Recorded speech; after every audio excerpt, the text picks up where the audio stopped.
Olá, eu sou Márcia Medeiros e esse é o canal Monólogos. Neste vídeo especial para a playlist Idade Média, vou falar um pouco sobre as estruturas demográficas dos séculos 10 ao 13, o período da Idade Média Central. Eu espero que vocês gostem. Como vocês aí que me acompanham estão verificando no canal, nessa playlist Idade Média eu comecei falando um pouco sobre as questões relativas à demografia medieval.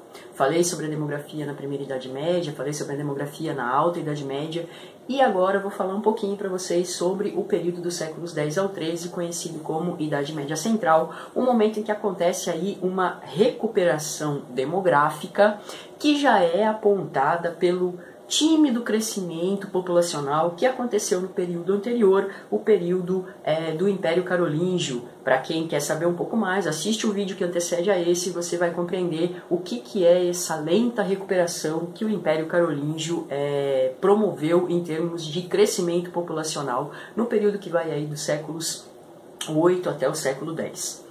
Bom, então como eu estava dizendo, o período do Império Carolíngio trouxe aí uma recuperação populacional bastante tímida, mas que apontou para a expansão demográfica que acontece na Idade Média no século X.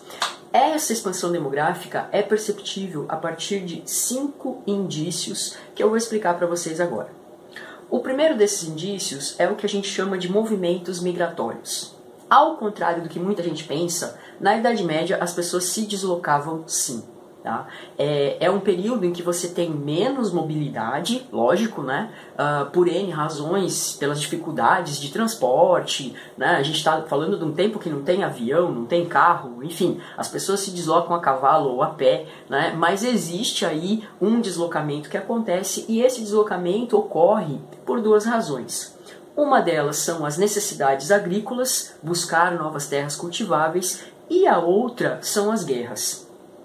O Jacques Le Goff indica nas suas obras que a Idade Média não apresenta uma noção de propriedade no sentido material ou psicológico que nós conhecemos hoje, né? A coisa da gente falar a nossa casa, né? As nossas terras. Na Idade Média isso não existe, né? Não há uma ligação afetiva com a terra. Isso favorece a mobilidade, né? Então as pessoas se deslocam porque elas não têm esse senso de propriedade como nós temos hoje, tá? E nesse processo de migrações, a gente tem 4 tipos de migrações que vão acontecer. A primeira delas são as chamadas migrações habituais, né, que vão acontecer devido ao arroteamento de novas terras. Eu explico nesse vídeo ainda o que é arroteamento. Tá? Movimentos sazonais, né, por conta das pessoas se deslocarem à procura de novas pastagens, de terras melhores para plantio, né? Temos também movimentos de migração temporária, que se caracteriza aí dentro desse quadro dos movimentos habituais, que é quando um vassalo vai prestar os serviços ao seu senhor. Em geral isso acontece algumas vezes ao ano, né? Quando esse vassalo é convocado a prestar o concílio ou o auxilium. Eu vou explicar em vídeos posteriores o que significa esses dois conceitos, tá? E também a questão de que há aí centros urbanos, né, que começam a se constituir, a se fortalecer, e eles atraem as pessoas. Aí a gente pode falar das cidades italianas, a gente pode falar de Paris, né? E também a gente tem aí momentos de guerra, né? Esse período dos séculos 10 ao 13 é o momento em que as cruzadas começam a acontecer, e você tem aí um deslocamento de pessoas que vão participar aí desses momentos bélicos, né? Dessas lutas aí, que também vai ter um vídeo aqui no canal falando sobre isso. Tá? Aliás, vários, né? Porque cruzadas é um tema polêmico. Tá? Outro tipo de migração que nós temos aqui também são as migrações coloniais, principalmente a partir de movimentos populacionais que vão formar postos comerciais no Oriente. Isso aí, logicamente, uma relação direta com as cruzadas. A gente também tem migrações extraordinárias. Essas migrações extraordinárias, elas são promovidas por judeus e muçulmanos, principalmente. Os judeus, porque no contexto europeu eles começam a ser perseguidos, né? Eles são um alvo em potencial de todos os massacres que a gente vê aí na Idade Média, chamados pogroms, mas eu também vou falar com mais particularidade sobre isso em alguns outros momentos. Eles são expulsos da Inglaterra, eles são perseguidos na França, eles sofrem violência no que hoje podemos chamar de Rússia, né? Enfim. Então eles são povos perseguidos e que acabam sofrendo aí movimentos de imigração extraordinária, são forçados a se retirar de alguns lugares. E os muçulmanos a mesma coisa, né? Principalmente aí na Península Ibérica, nós vamos ter uma grande movimentação de muçulmanos em decorrência da Reconquista Ibérica, uma das cruzadas que aconteceu no Ocidente, né? Nós tivemos, além da Reconquista Ibérica, a Dran nach Isten e a Cruzada Albigense. Então tivemos 3 cruzadas acontecendo aí no mundo ocidental e que favoreceram aí um certo deslocamento, né? De pessoas e também expulsaram aí os muçulmanos, principalmente da região de Portugal e Espanha. Tá?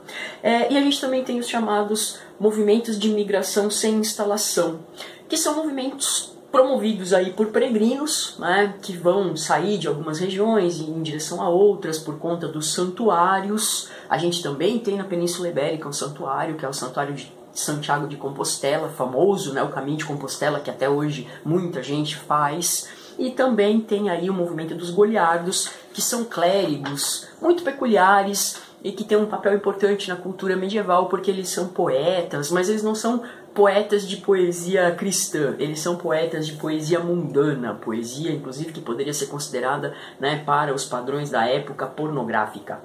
Né? Tomara que o YouTube não corte o pornográfico, porque faz todo sentido no contexto dos goliardos. Também vou falar deles em vídeo posterior. Tá?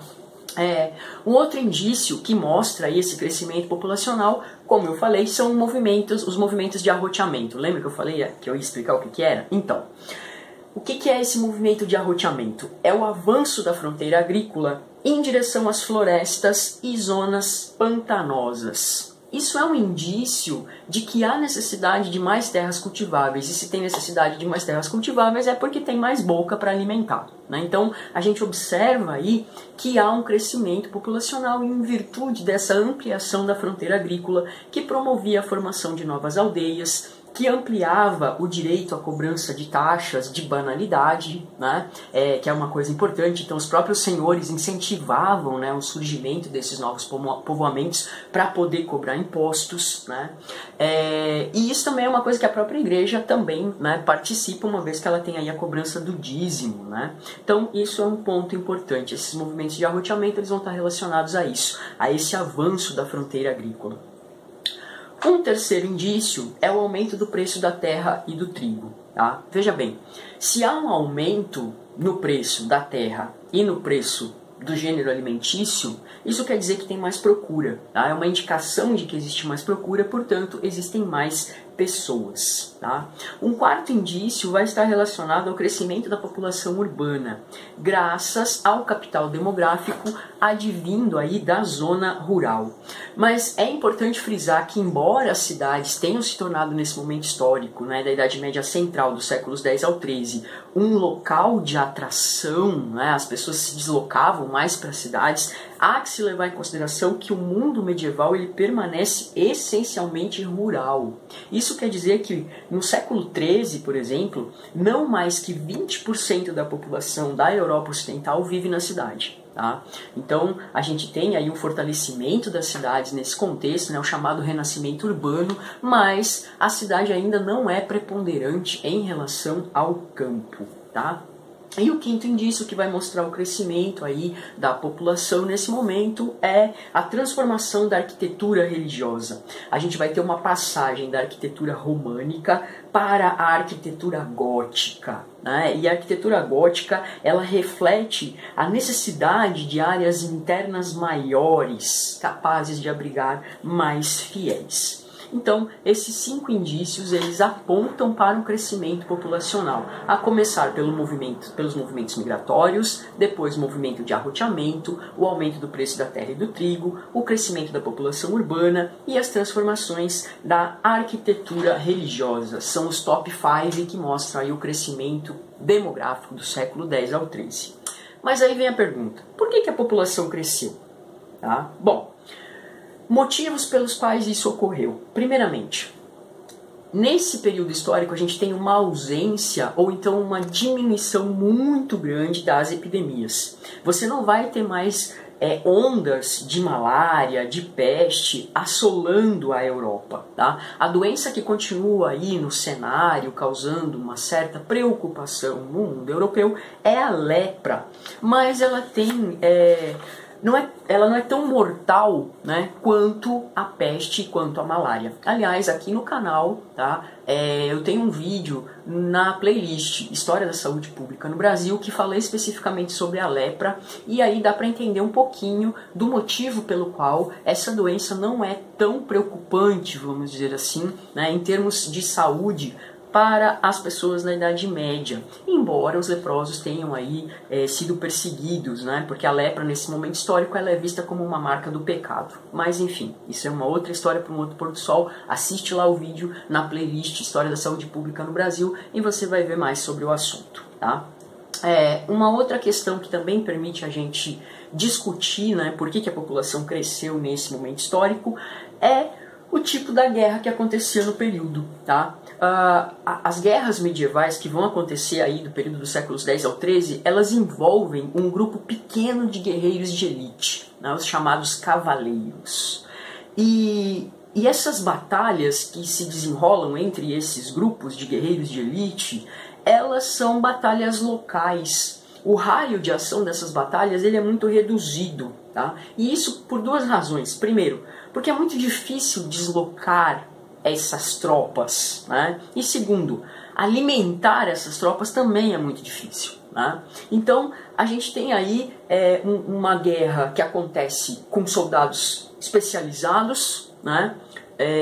E que acontece em determinados momentos específicos do ano, né? E em locais bastante reduzidos. E tem um detalhe importante: essa guerra ela objetiva o pagamento do resgate. Ela não é feita para matar o adversário. O negócio dessa guerra é muito mais você sequestrar, né, o seu inimigo e pedir um resgate por ele. Isso inclusive aconteceu com São Luís, né, que inclusive Jacques Le Goff fez uma biografia belíssima sobre ele, né, o rei da França. Ele ficou sequestrado quando ele promoveu a Sétima Cruzada, ou a Sexta Cruzada, não estou bem lembrado agora, mas enfim, ele acabou ficando sequestrado no Oriente, no Egito, né? E foi o pagamento do resgate que permitiu que ele voltasse. Então isso é uma característica da guerra medieval. Não é a morte do adversário que interessa, mas é sequestrá-lo para o pagamento do resgate. Somado a isso, as armas que esses sujeitos usavam, elas são muito mais defensivas do que ofensivas. Então, a guerra nesse período, ela não é uma guerra tão mortífera quanto a gente pensa, né, imagina e conhece hoje. Tá? Outro processo que também permitiu aí esse aumento da população, a abundância de recursos naturais. Né? A gente tem um clima nesse período que está mais suavizado, né? São invernos menos rigorosos e verões mais quentes e secos. E a gente também vai ter aí uma inovação das técnicas agrícolas que permitiram um aumento da produção. Tá? Principalmente 3 possibilidades aqui vão apontar para esse princípio. A primeira delas é uma nova atrelagem dos animais. A segunda é o uso da charrua e a terceira a adotar, né, o sistema trienal para o cultivo da terra. O que é essa nova atrelagem dos animais? A partir desse momento, né, do período dos séculos X ao XIII, passa a ser utilizado na agricultura, né, um novo tipo de coleira rígida que não estrangula o animal. Então você tem aí um cavalo, né, que pode arar a terra por mais tempo e que permanece útil, vamos dizer assim, por mais tempo, promovendo então um aumento da produção. Uma outra questão básica, a charrua, que é um tipo de arado específico, ela consegue arar a terra em mais profundidade. Então isso ajuda, né, uma renovação aí, da capacidade de produção. E o sistema trienal ele vai promover a divisão da terra cultivável em 3 partes. Ou seja, você vai ter 2 partes que vão estar sendo cultivadas e uma parte vai ficar em repouso, possibilitando que aquela terra se recupere e que posteriormente ela passe de novo a produzir alimentos em melhor em maior quantidade, né? Então, todos esses elementos contribuem para que haja aí um crescimento da população, de maneira que a gente pode dizer sim que o período dos séculos X ao século XIII, a Idade Média Central, demograficamente é conhecido como um momento de recuperação populacional. Tá? Conforme eu tinha prometido, vou trazer aqui mais uma indicação de livro para vocês. Tá aqui, né? Hilário Franco Júnior, Feudalismo. Tá? Esse livro é um livro paradidático, bastante interessante e que permite que você compreenda, né, aspectos políticos, econômicos, sociais, institucionais, militares, culturais, religiosos, psicológicos, enfim. Esse livrinho aqui mostra uma compreensão geral do que foi o feudalismo. Então, se você está estudando aí para o Enem, está estudando para o vestibular, se você está fazendo um curso de História, quer compreender um pouco mais sobre o feudalismo, inclusive para você poder dar suas aulas aí, fica a dica, conheça o livro do Hilário Franco Júnior, Feudalismo, ele vai te ajudar bastante nesse processo. Eu espero que vocês tenham gostado desse vídeo e no próximo vídeo a gente vai discutir um pouco sobre as questões relativas à demografia no período da Baixa Idade Média, momento em que a gente vê um novo retrocesso populacional. Até a próxima!